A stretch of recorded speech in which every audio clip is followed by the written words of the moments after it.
Girls, thank you, ladies, and Sister Stephanie. Somebody loves me.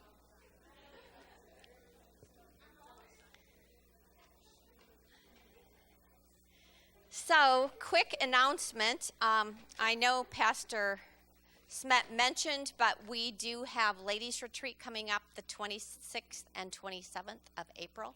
So that will be a Friday night and Saturday morning till 12, 1-ish. We are staying at Hotel Indigo in Mount Vernon. If you can stay, they've given us a great rate. It includes free breakfast for up to 4 people in your room, so good deal. And we will have lots of fun. If you can't spend the night, please come anyway, whether it's for Friday night or Saturday morning or both, because it's a great time to fellowship with one another. And if you are more of an introvert like me, then it's more comfortable to get to know people because it's a smaller crowd and it's a little more intimate. Also, April 21st, which is Easter Sunday, we are doing a ladies' bake sale. So that's our one annual fundraiser of the year. What we do for our ladies' fund is called Mother's Memorial. It helps buy refrigerators, stoves, a washer and dryer, different things like that for our missionaries. It helps fund different things for our home missionaries, so it's not just a ladies' club that it goes into, but we send it out and it goes to help women who are involved in ministry around the world. So that's something we like to do. So we are going to do a bake sale on Easter Sunday because everybody eats sweets on Easter.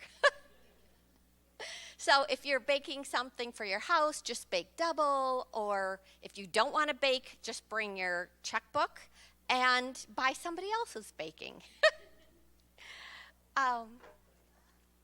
But you know me, I love visuals. So if you're up there and can put my picture up on the screen. There we go. We are going to talk tonight about clay. So another thing, okay, so I've got 4 girls on the front. So if one of you can each take one of these, start on each side, one in the back and one in the front. And everyone in here gets one regardless of their age. So if Audrey's in here and wondering, there's one for her too.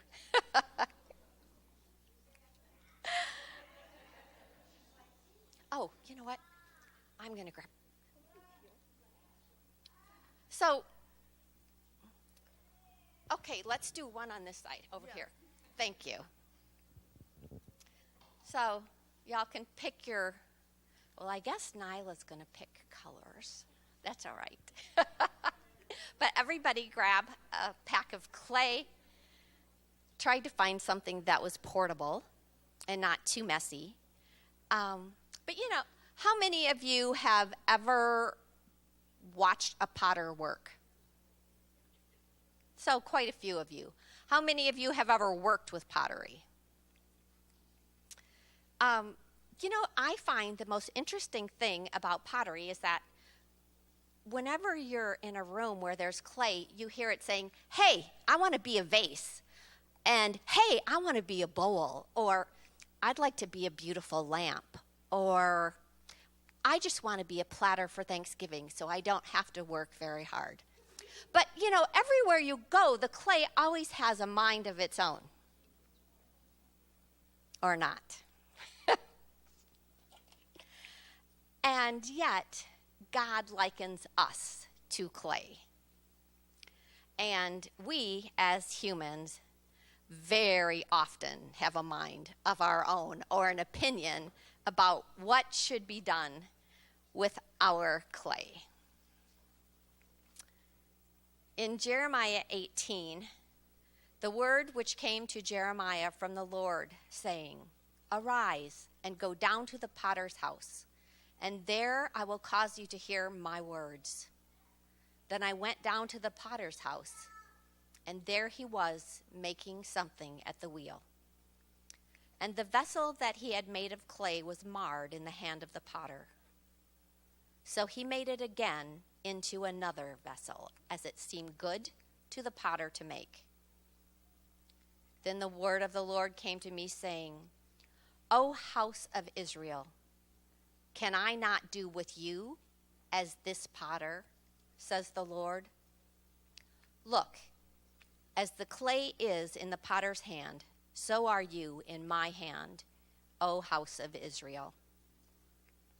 And we all know that in the Bible where it's talking about Israel, it's also talking about the church.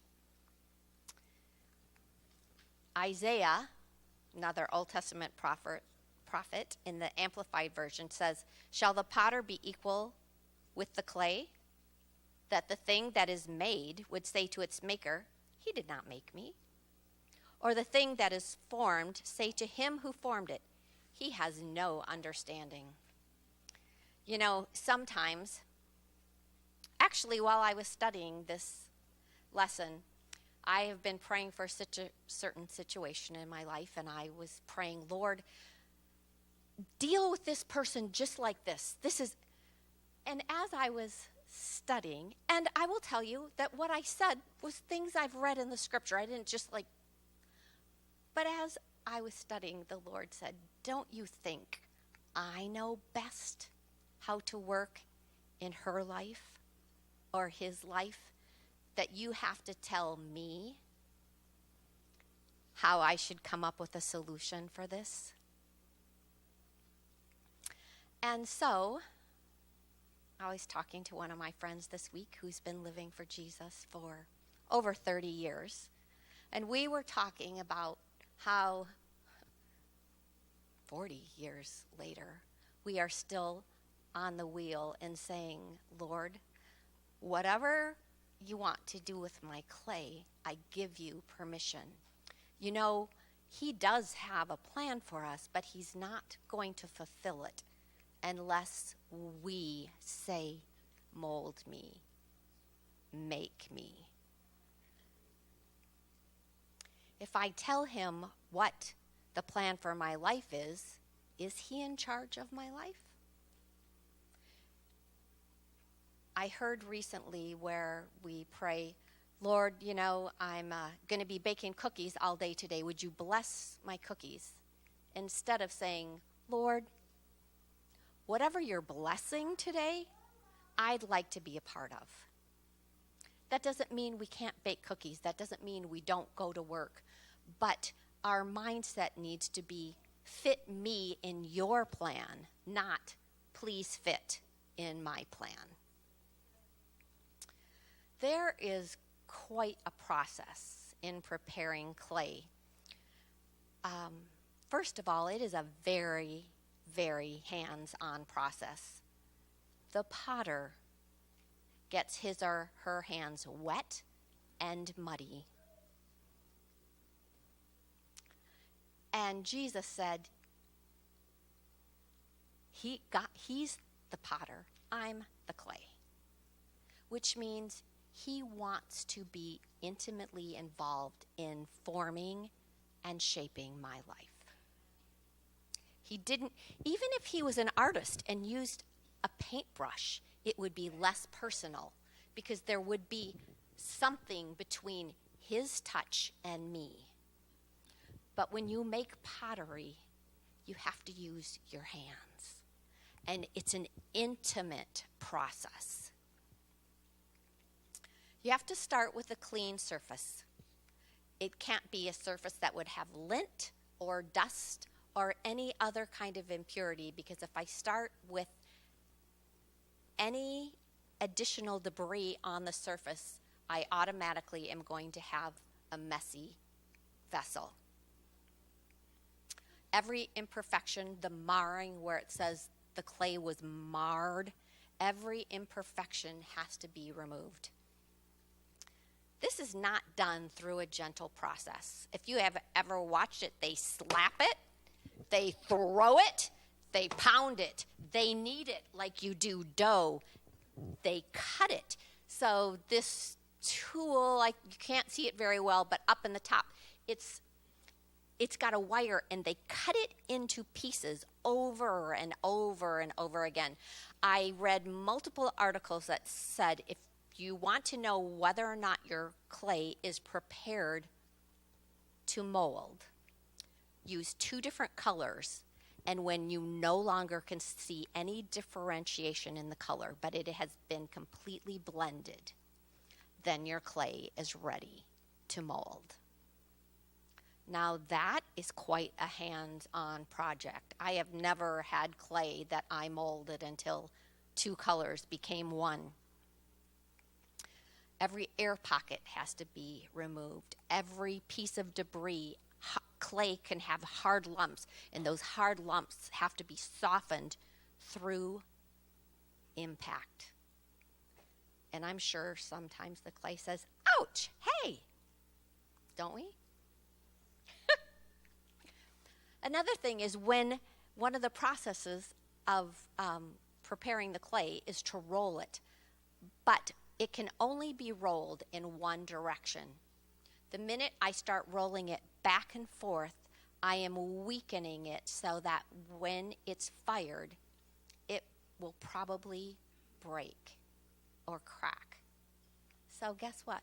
When I'm being rolled by the potter, I need to be rolled toward him. I can't go back and forth in some kind of, I'm still deciding whether or not I want you to mold and shape me. But we say yes and let him keep pulling us toward himself. It has to be soft and pliable before it can go to the next stage. Even with cookie dough, which isn't quite as complicated as clay, when it gets too hard, you can't roll it, you can't shape it, it just cracks and breaks. All of that is before it is even begun to be molded and shaped. That is simply preparation. I read a story of a young man who took an art class in high school because there were a lot of girls in the class. And this, actually, I did not make this up. So I'm going to give you a little bit of his story of pottery. Every afternoon, I got to draw, paint, do calligraphy, and most of all, listen to music and impress the ladies. However, something changed one day. Instead of walking into class looking at a blank piece of paper, there was a lump of clay on my desk. Apart from playing with Play-Doh when I was a kid, about the only thing I had ever remotely done with clay was when my buddies and me made mud balls and threw them at each other. I thought to myself, I could really get into this.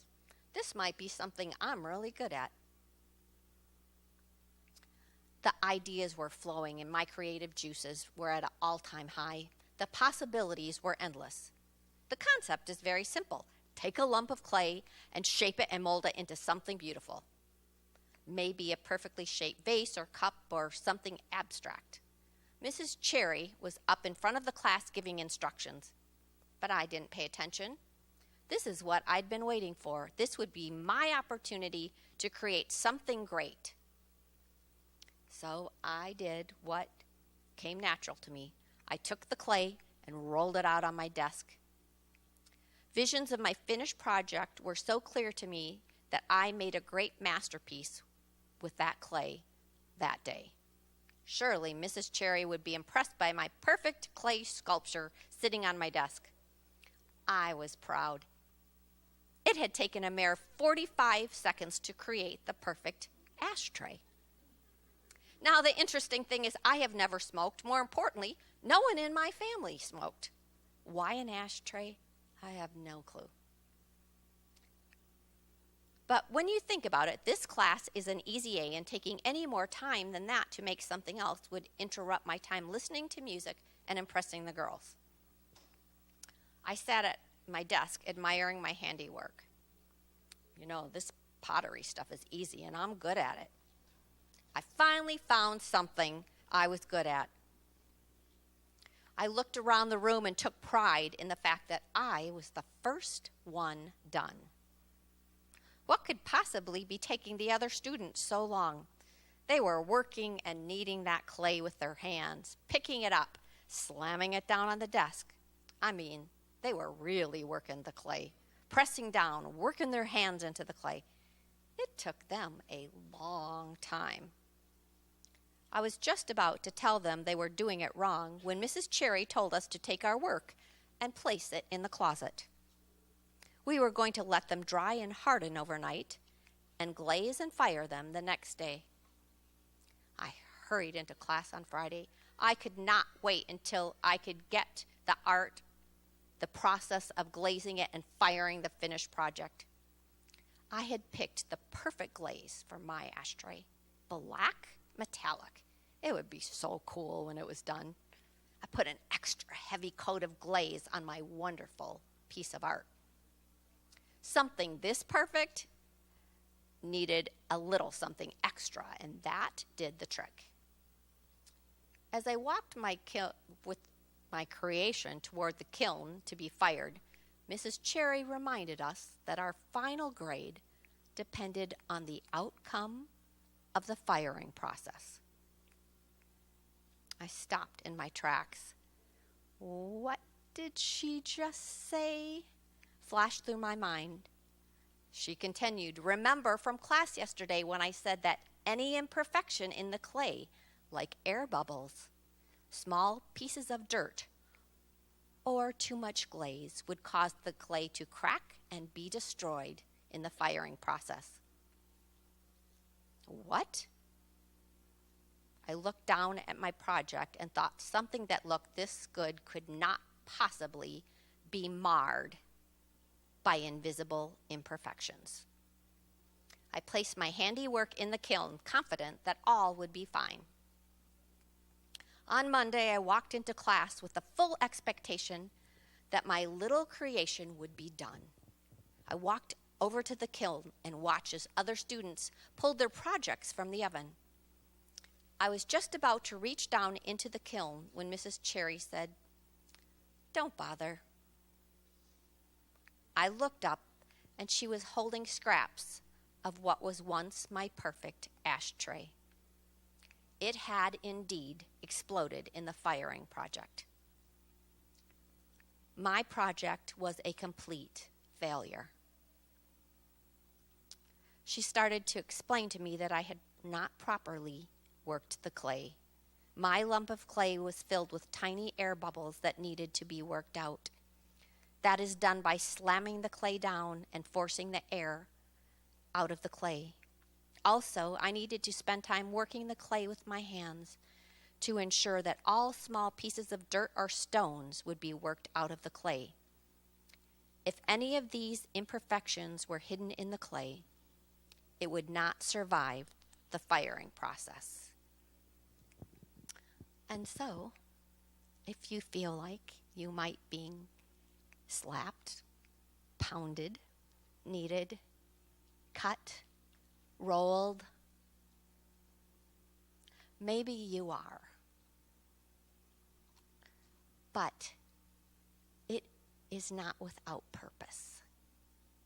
Because if I want to be clay that the master potter can make into a vessel of his choosing, then I have to submit to the process of being prepared. After the clay has been prepared, the potter can form it into a usable vessel. There are many tools used in the creation of a vessel. Some interesting ones here. You might feel like that they've been used on you. A hole cutter, a tool that can be inserted into the clay to cut out holes. Anybody ever feel like things have been cut out of your spirit? A loop tool, which is a wooden handle with a wire loop, and they literally put it around the clay, pull it through, and they do it over and over and over again, and then knead it back together. A modeling tool is an instrument that helps to shave and carve out clay. a rolling pin, a wooden instrument used to roll slabs of clay to an even thickness. Every instrument has a purpose for what it's doing in my life. A wire cutter, they use it to cut clay in half.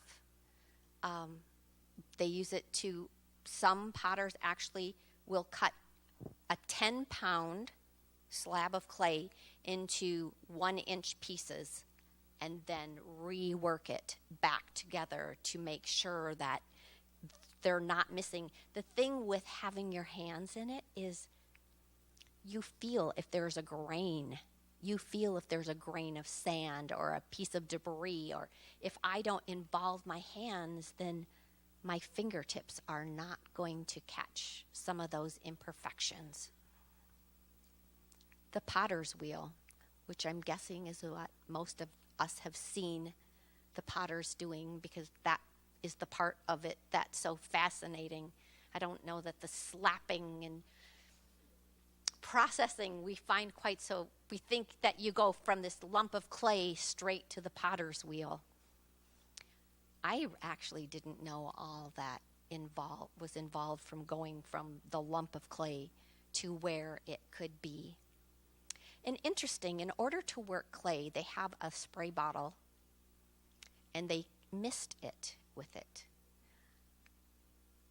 And as I was reading how they use the mister to keep the clay pliable, I thought, Lord, that's what prayer does for me.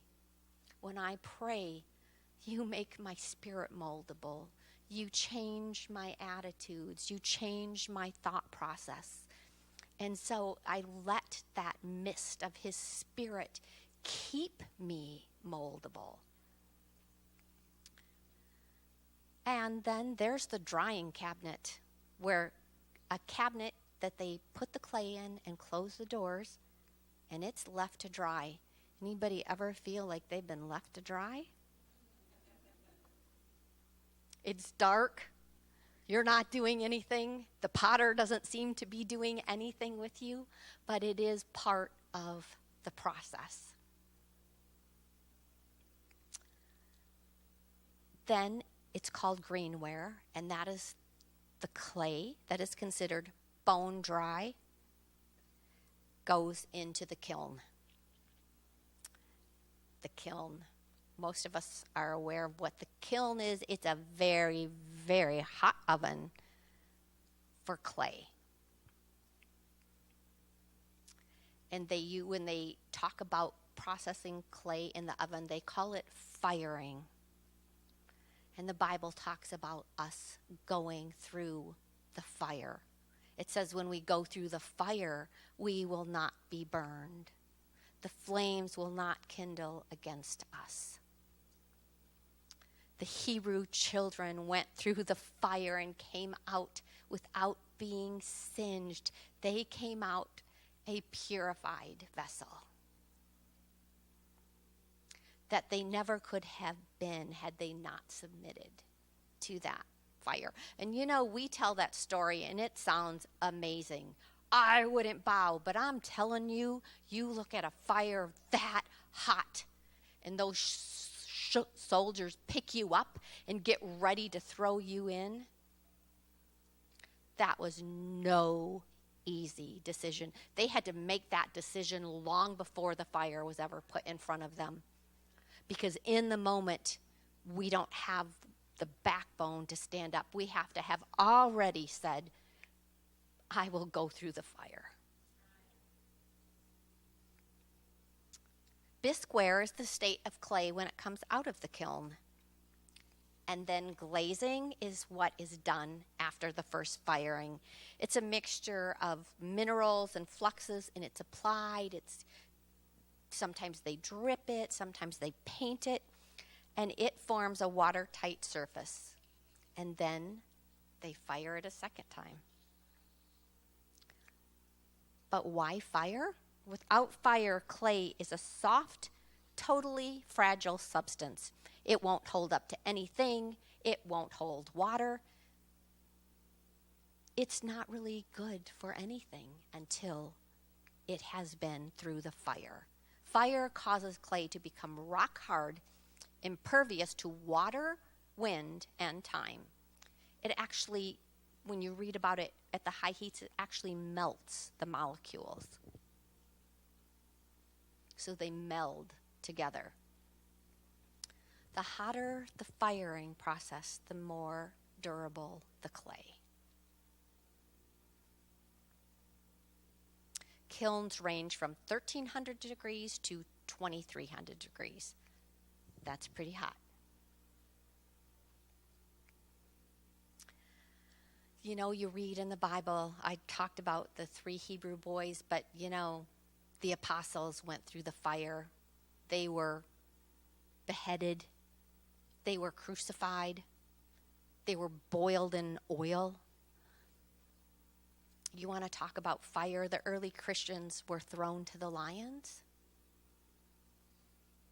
They were put on stretchers and pulled until their bones popped apart.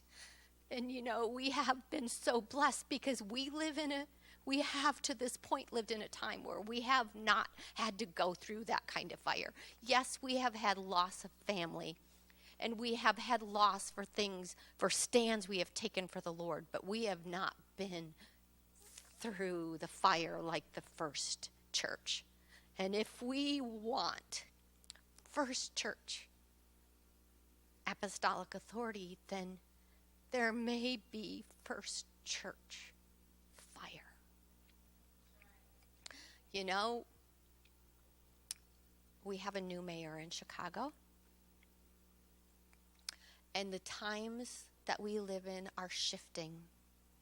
What the Bible has said is unholy, society is saying, this is love. This is embracing all identities.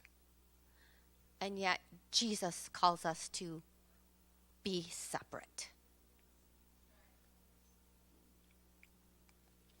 You know, my mom and dad were amazing Christians. Somebody told me recently that I was strong, and it's like, I don't think like that, but my mom was such an amazing, strong lady. When I tell you, my mom worked so hard. She had an overnight company some nights when they pastored over 300 nights a year, and my brother and I were toddlers. And I had a sister 7 years older than me and 11 years older than me. And there was no such thing as prepared food anywhere. Everything was cooked at home. She cleaned her own house, led the choir, taught Sunday school, was involved in Bible studies. When my brother was 1, my dad came down with rheumatoid arthritis, and he was bedridden for a year. The doctor told him he would never walk again. And my mom would have to get him out of the bed, change the sheets every day because the disease caused him to just sweat till the sheets would be soaked. He couldn't get out of bed to go to the bathroom on his own. They didn't have disability insurance. And God stepped in and healed him. 12-month process, but at the end of the 12 months, the doctor said, there's no sign in your body that you ever had arthritis. But that was a fire. When I was 18, my sister was killed by a drunk driver.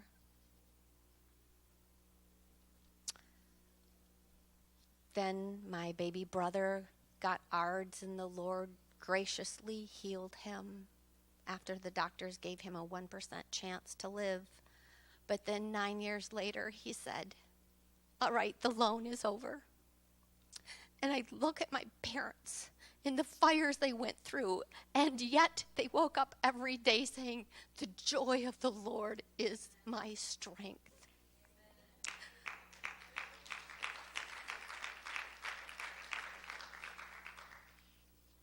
You hear stories of our early founders of the United Pentecostal Church where their children were beaten because at school by their school teachers because of the oneness of God. If any of you want to see any of those, I will get you the links. They're phenomenal. We all need to remember the price that was paid for us to walk in truth. But people have walked through fires. And for each of us, it's going to be a different fire. But if I want him to form me into the vessel that he has chosen me to be, I'm telling you, the path that I have taken is so different than the path I thought I was going to take at 25. But I just kept saying, okay, Lord, whatever you want. When I graduated from university, I was marrying a great Christian guy. We were going to be super active in the church, teach Bible studies every week, which we did all of that. Taught Sunday school, did music, all of the above. And then God said, I have a different plan. And so we left the very pleasant business world with all of its perks and moved into working for the Lord. And you know what?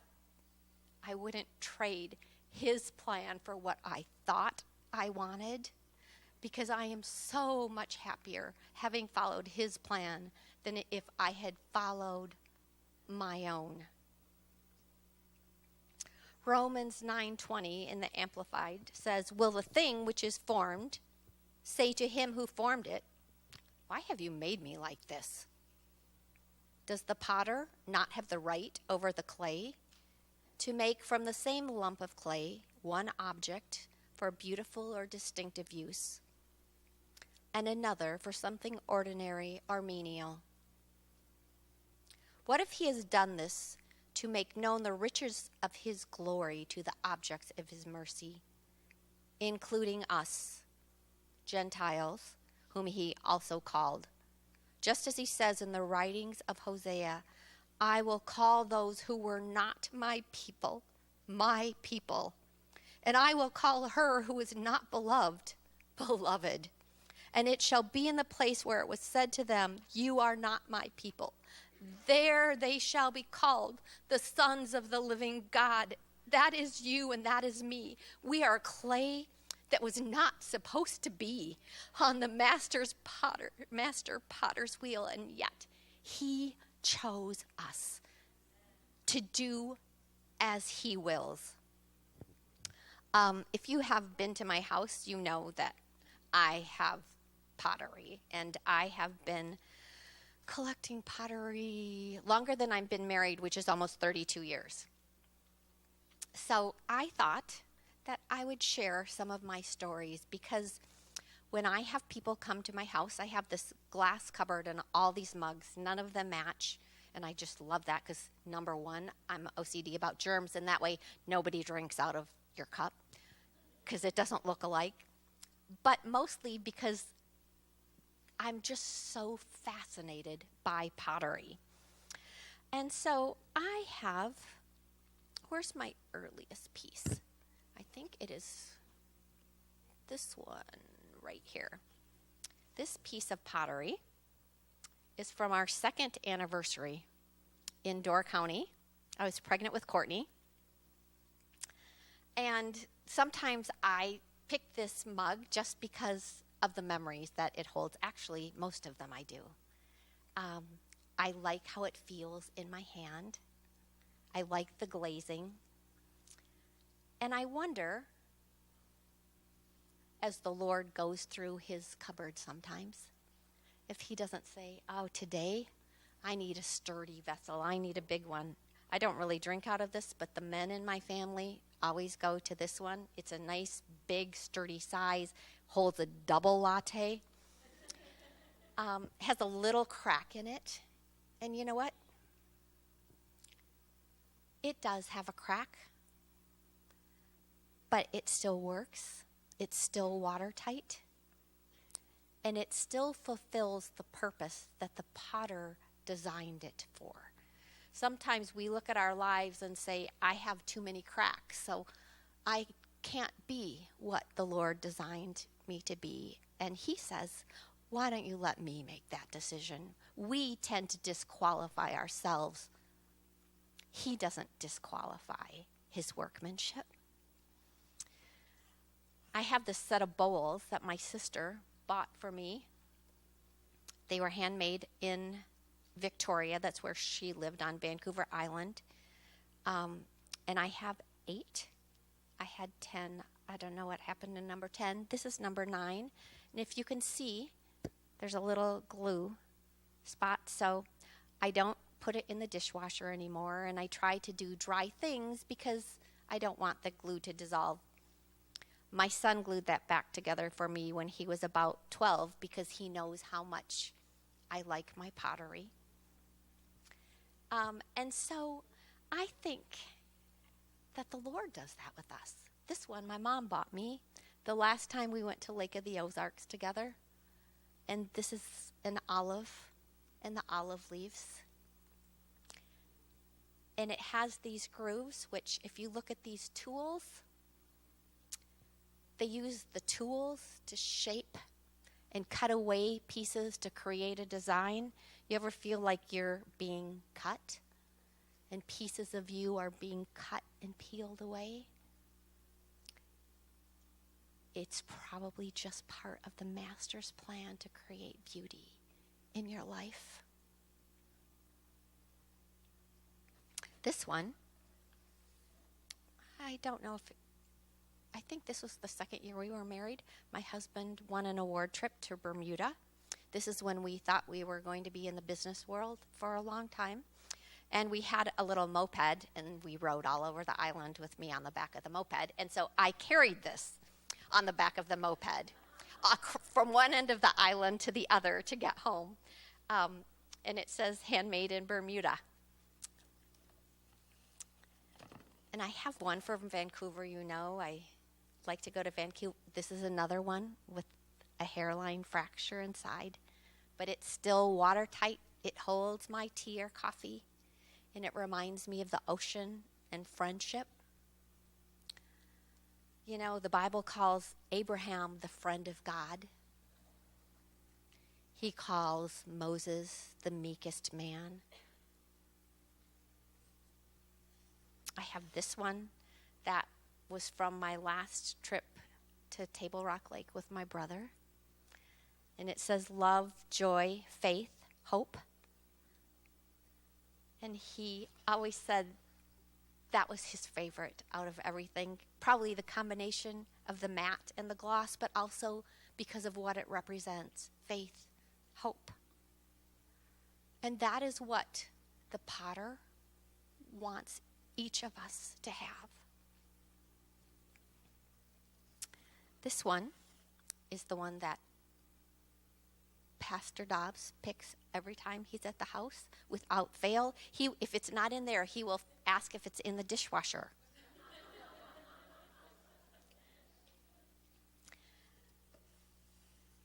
This one is actually another one from my sister. And this is a famous British Columbian. I can get you the name of the artist. I meant to write it down. That's in museums. My niece actually has the piece that they put in the museum.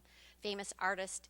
And if you look, each piece of pottery, now you would all have favorites, just like my family, we all have favorites. But each one of them, while they are so very different, I'm going to set them out. Because they are so very different, but they each have a beauty. And so many times as women, we look at the other person and say, well, I wish I had that beautiful turquoise color. Or I wish I could hold more and got to do bigger things. Or I would just like to be, have everything all together and be that perfectly smooth. This one, my daughter got for me when she was 8, I believe. She went to Vancouver with my mom and dad and picked this out and brought it home. And while it does not hold a full latte, which is what I typically choose, I drink out of this sometimes just because of the memories. And I think that if you would to come up here, you wouldn't say, oh, that one's ugly and that one's pretty. You might have a favorite, but you are going to find beauty in each of them. And when the potter looks at us, that's what he sees. I don't say, oh, that cup has a little crack in it. Actually, what I say is, I'm not going to put this one in the dishwasher anymore. I'm going to wash it by hand because I want to keep it and I want to be more tender with it. And sometimes we look at something in ourselves and we say, oh, this is a flaw. This is something that's imperfect, and so it's going to keep me. And yet the potter looks at it and says, I'm going to be more gentle with you. I'm going to take closer care for you because you are precious to me. You are beautiful in how I made you. 2 Timothy 2:20-21 says, now in a large house there are not only vessels of gold and silver, but also vessels and objects of wood and of earthenware. And some are for honorable, noble, good use, and some for dishonorable or common use. Therefore, if anyone cleanses himself from these things, which are dishonorable, disobedient, sinful, he will be a vessel for honor, sanctified, set apart for a special purpose, and useful to the master, prepared for every good work. Now, I don't get to choose what kind of vessel I am, whether I'm for oil or coffee or whether I'm a bowl, but I can choose to be an honorable vessel. That is my choice. I could even be an egg cup. Can't say I've ever thought I'd want to be an egg cup, but I like this one that's from England. How about an oil lamp? There are so many different vessels, and he has given each of us unique talents. You don't want me to be the worship director because I can't play anything. I can sing, but I can't play anything. I can show you where middle C is, but you don't want me to try and play for worship service or try and teach all the harmony parts so it sounds beautiful. But the Lord has designed each of us for a specific purpose. He's given us each talents. And then we have the choice to say, okay, yes, I'm the clay. You can mold and shape me to use my talents that are from you anyway, in any way you choose. I can choose to be a vessel of honor. That's not his choice. That's my choice. What kind of vessel, that's his choice. But whether I'm honorable or dishonorable, that's my choice. There is a story of a couple who went to England to celebrate their 25th wedding anniversary. And they shopped at a beautiful antique store. They both liked antiques and pottery, especially teacups. And so, spotting an exceptional cup, they asked, "May we see that one? We've never seen a cup quite so beautiful." As the lady handed the teacup to them, it suddenly spoke. "You don't understand," it said. "I have not always been a teacup. There was a time I was just a lump of red clay. My master took me and rolled me and pounded me and patted me over and over, and I yelled out, 'Don't do that! I don't like it! Let me alone!' But the potter only smiled and gently said, 'Not yet.' And then, wham! I was placed on a spinning wheel and suddenly spun around and around and around. 'Stop it! I'm getting dizzy! I'm going to be sick!' But the master only nodded and said quietly, Not yet. He spun me and poked me and prodded me and bent me out of shape to suit himself. And then he put me in the oven. I have never been so hot. I yelled and knocked and pounded on the door. Get me out of here! Help! Not yet, said the potter. When I thought I couldn't bear it another minute, the door opened and he carefully took me out and put me on the shelf where I began to cool. That felt so good. This is much better, I thought. But after I cooled, he picked me up again and began to paint me all over. The fumes were horrible. Oh, please, stop it, I cried.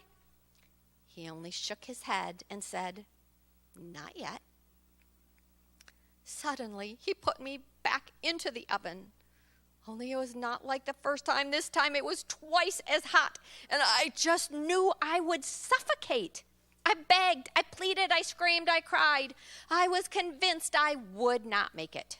I was ready to give up, and just then the door opened, and he took me out and again placed me on the shelf where I cooled and waited and wondered, what's he going to do to me next? A few hours later, he handed me a mirror and said, look at yourself. And I did.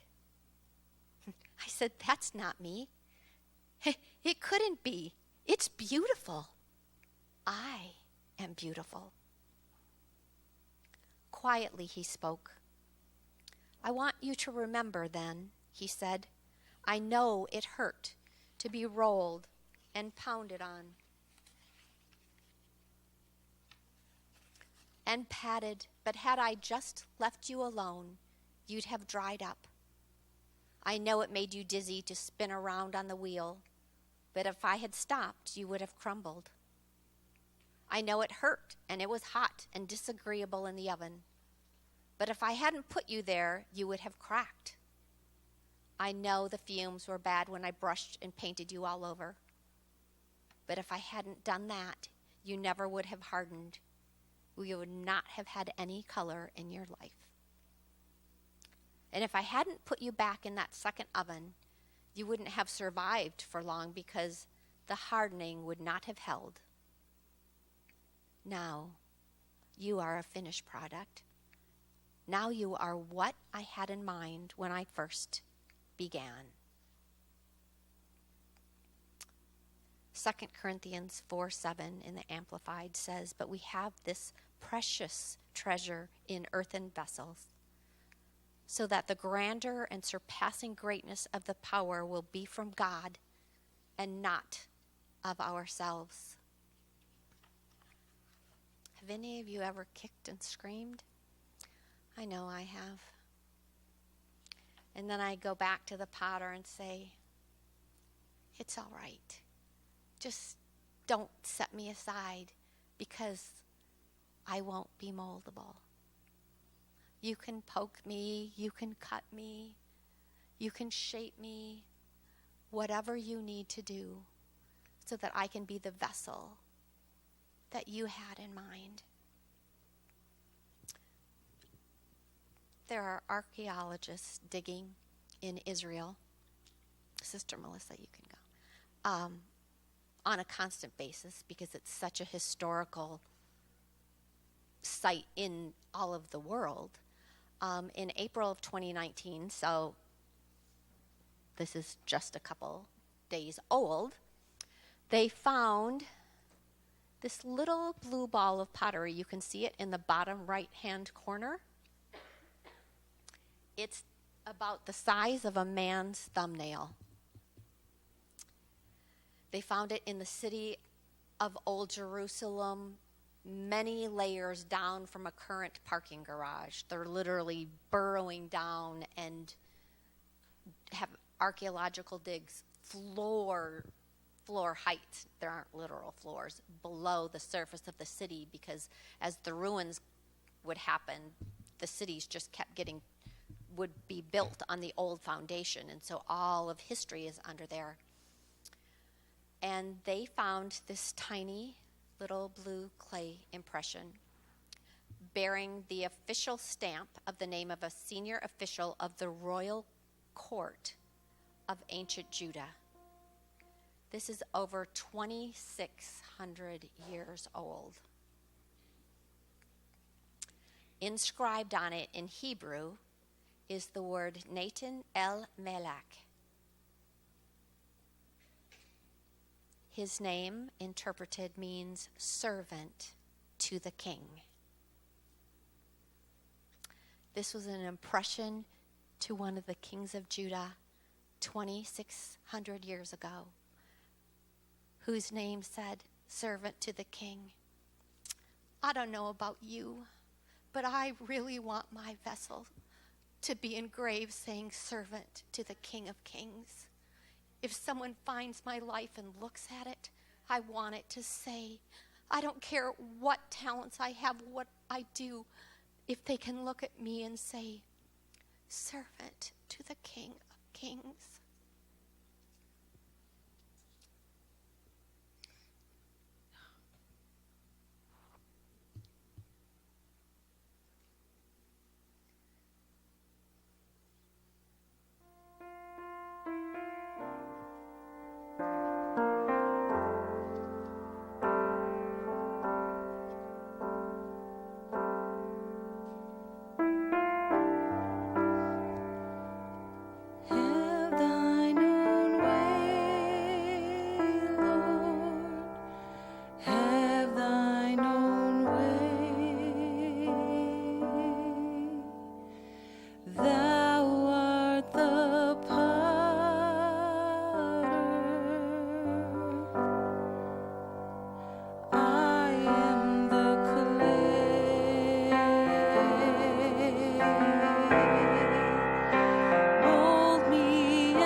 Snow